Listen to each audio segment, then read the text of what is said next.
I finally made it. After a long, fantastic adventure, we have reached the end. Trails in the Sky the Third, as the name implies, is the third and final entry in the JRPG saga known as Trails in the Sky. Unlike most series, this is not one that you can jump into at any entry. To get the most out of this game, you will need to have played the first two entries, and if you haven't played them before turning on this video, I'd recommend not jumping in to watch this video yet, as it may change your expectations and sense of adventure while playing the first two games. And trust me when I say that going into Trails in the Sky first and second chapter, relatively blind and unspoiled, is the best way to go about it. Unlike the previous entries in the West, Trails in the Sky the Third released only on PC, but was brought over by our trusted Xseed, so you know to expect a quality translation. Trails Third, however, was also not developed at the same time as Trails in the Sky first and second chapters. The first and second chapter were originally designed as one game, and had to be split into two over the course of development. When all was said and done, a third game was made as an epilogue of sorts, but was very much an afterthought to the original duology, favoring its own new set of conflicts while only lightly touching on and affecting the pre-existing plot threads from the early games. This definitely shows, but that's not necessarily a bad thing.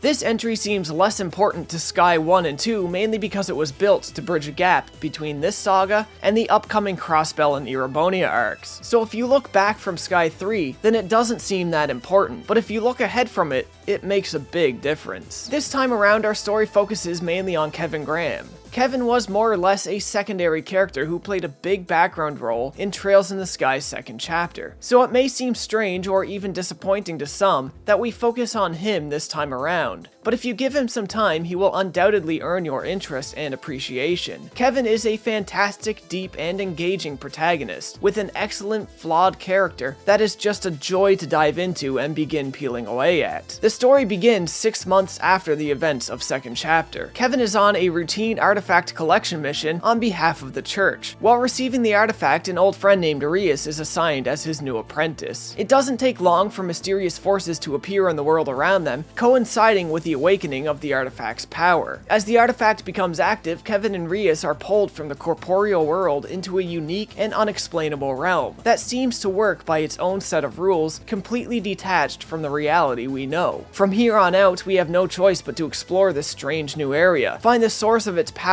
the reason for its existence, and hopefully a way to get out of it. This is the general plot of the game. It's pretty linear, simple, and straightforward, and the outside world doesn't play much of a role like it did in the previous two games. Generally speaking, there's no leaving the dungeon to go to towns, speak to NPCs, stop into shops, or anything of the sort. It's more like the first Diablo, where you enter one dungeon and that dungeon just goes deeper and deeper and deeper all the way to the end. The further into this world you venture, the more your old friends will be summoned into it as well. This is basically the Super Smash Bros. Ultimate of the Sky Saga. Everybody is here. We got Kevin, Rias, Joshua, Estelle, Zin, Julia, Richard, Waluigi. In many ways, this game feels like it was built as fan service. There's a heavier focus on combat and adventure in the main story this time around, but because of how bloated the cast becomes, most of them don't end up playing huge roles in the main plot, or getting much screen time. Because of this, their character development, along with the world building, is largely broken off from the main plot and sidelined as purely optional content. This may make the main plot feel lacking in comparison to the earlier entries, but serves as a fine enough compromise to give one audience the character development they're looking for, while allowing another audience who maybe felt the games were too bogged down by exposition dumps and character development to bypass it entirely in favor of jumping straight into the epic adventure. General side quests have completely gone the way of the dodo, but scattered throughout the world are optional doors that come in 3 different varieties. This is where our character development has been sidelined to. The Moon Doors, Star Doors, and Sun Doors. Each door has a specific requirement to open, and each door type has a different type of experience behind it. Moon Doors are lengthy character stories that typically don't involve battle of any sort. Some of them go on a little longer than I thought was tasteful at around 2 to 3 hours max, but overall they're worth going through if you're like me and value this series for its characters and world above all else. Star Doors are basically Moon Doors, but the stories contained within them are much shorter, generally around the half-hour mark. Sun Doors sometimes involve a character story, but all times involve a minigame. There aren't too many of these in the game, but they offer a nice variety when they come up. Whether it's answering trivia on Who Wants to Be a Millionaire,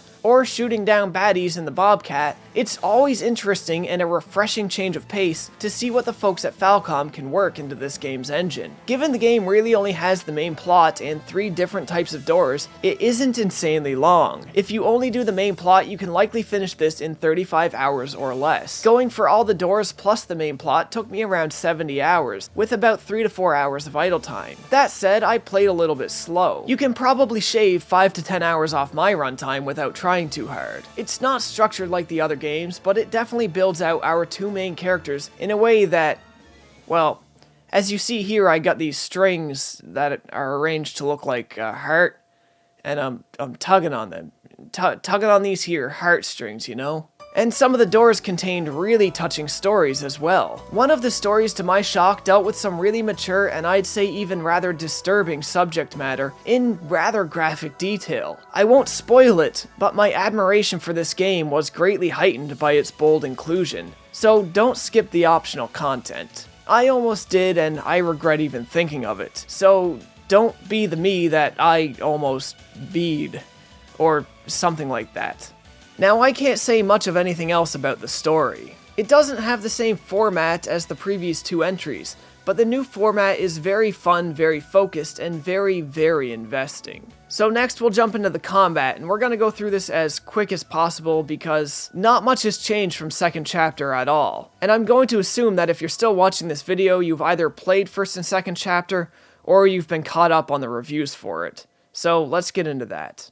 First of all, this is a turn-based game with arena combat. You can bring 4 characters into battle at a time. The functions are generally simple. Speed dictates turn order, gear and level dictate stats, equipped courts dictate arts, etc, etc. You can move, attack, use EP to cast arts, use CP to cast crafts, which are the character-specific attacks. You can defend, and you can use items. You cannot, however, use items and move on the same turn if you're using an item on yourself, but you can use them on teammates and move in the same turn. Not sure why, that's just the way it works. EP is typically restored by using items or by resting, and CP is typically restored by taking and dealing damage. At 100 CP, you can interrupt the turn order to use a special attack known as an S-craft. You can also chain crafts with your teammates, but for every new teammate that you add to the chain, the cost of the chain will increase. That actually kind of covers the bulk of it in the most reduced fashion possible, except for the 1 new mechanic. Though you can bring 4 characters into battle at a time, a 5th character can be placed in a support slot. The characters in the support slot will give you 2 buffs or special effects and 1 debuff. Each character has their own set of effects. Their effects in general feel minimal in battle, but it does make a difference, and that's about it. As per difficulty, I think this game hits its stride the best. It's never too easy nor too hard.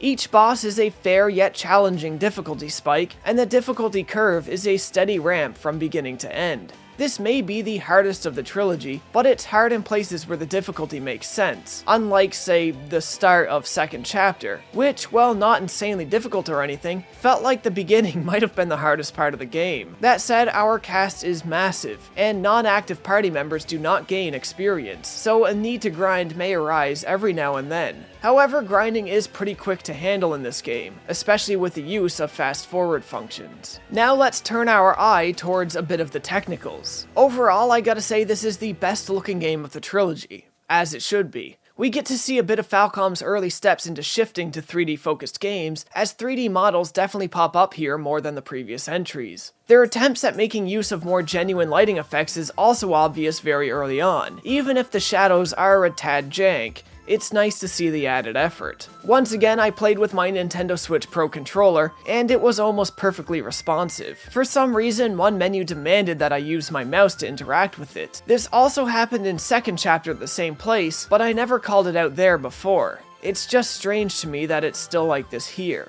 This is unfortunately the glitchiest of the games, but the glitches I seen didn't affect gameplay at all. They're mostly just graphical issues on the interface, and mostly only show themselves in text boxes. Sound design is exactly where it was before. It fits the bill, but it doesn't stand out in any way. Music, as you hear in the background of this video, top notch. Illustrations are mostly good, though some of them do feel a tad flat. Overall though, a great send-off to the trilogy, even if it didn't quite work the same as the other games. It has less of a focus on what brings me to love the series, and so I don't hold this in as high regard as the first and second chapter, but I will still hold it in a very high regard nonetheless, and I think many people who struggle with the pace and scope of storytelling in the first two games will come to like this one even more than those. But I expect nothing less than greatness with this trilogy anyway. As you guys can see here, that clearly says, developed by God. And that's pretty much what Falcom is to me in the world of JRPGs, especially for this series in particular. And I know it wasn't much, but that's where I'm gonna have to leave this video today. I'd love to gush more, but the parts that I want to gush about the most, I don't want to spoil for you guys. I want you guys to experience it for yourselves. If you've already played the first and second chapters, I don't even know why you would need a review for this one. Chances are you're already chomping at the bit to jump into this world and jump back into these characters that you already know and love. So give it a check if you haven't already. Now, if you guys liked this video or found it useful at all, you know the deal. Like, comment, subscribe, share the video if you can. If you really like the content, consider supporting it on Patreon where you get videos like this early. Links to socials are in the description, and as always folks, thanks for watching.